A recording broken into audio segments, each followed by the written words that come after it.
দর্শক, স্বাগত জানাচ্ছি ঢাকা পোস্টে।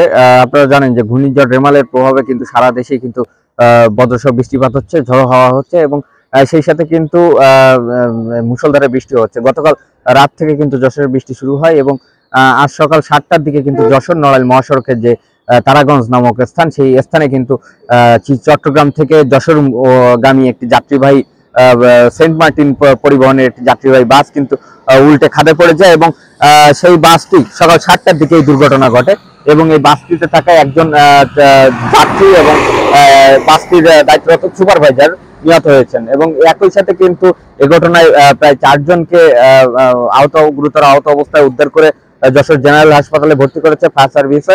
আমরা ফায়ার সার্ভিসের সহকারী পরিচালক মামুনুর রশিদের সাথে আমরা কথা বলেছি। তিনি আমাদেরকে জানিয়েছেন যে ঘটনাস্থলে এসেই কিন্তু তারা দুজনকে ঘটনাস্থলে নিহত পান এবং তারা ঘটনাস্থল থেকে তাদেরকে উদ্ধার করে যশোর জেনারেল হাসপাতালে তাদের মরদেহ প্রেরণ করা হয়েছে এবং পরপরই কিন্তু যশোর সেই এই তারাগঞ্জ যে ঘটনাস্থলটি বাস উল্টে পড়েছে, সেখানে কিন্তু হাইওয়ে পুলিশ এবং সংশ্লিষ্ট কর্মকর্তারা কিন্তু এখানে উপস্থিত হয়েছে এবং তারা কিন্তু তদন্ত করছেন। এবং আমরা এখানে এসে যেটি জানতে পেরেছি, এখানে যারা প্রত্যক্ষদর্শী এবং যারা বাসে যাত্রী ছিলেন তাদের সাথে আমরা কথা বলেছি। তারা আমাদেরকে জানিয়েছেন যে এই বাসটি সেন্ট মার্টিন পরিবহনের একটি বাস। এটি মূলত চট্টগ্রাম থেকে যাত্রী নিয়ে, অর্থাৎ চট্টগ্রাম থেকে শ্রমিকদের নিয়ে তারা সাতক্ষীরার শ্যামনগরের দিকে যাচ্ছিলেন এবং সেই যাত্রী পথে কিন্তু সকাল 7টার দিকে এই অংশে কিন্তু, অর্থাৎ সড়কের যশোর অভিমুখী সড়কের যশোরের দিকে মুখ করলে সড়কের ডান পাশে একটি বড় গাছের গুড়ি রয়েছে এবং সেই গাছের গুড়িটার কারণে মূলত যখন বাসটি এইখান দিয়ে অতিক্রম করে যশোরের দিকে যায়, তখন কিন্তু মূলত এই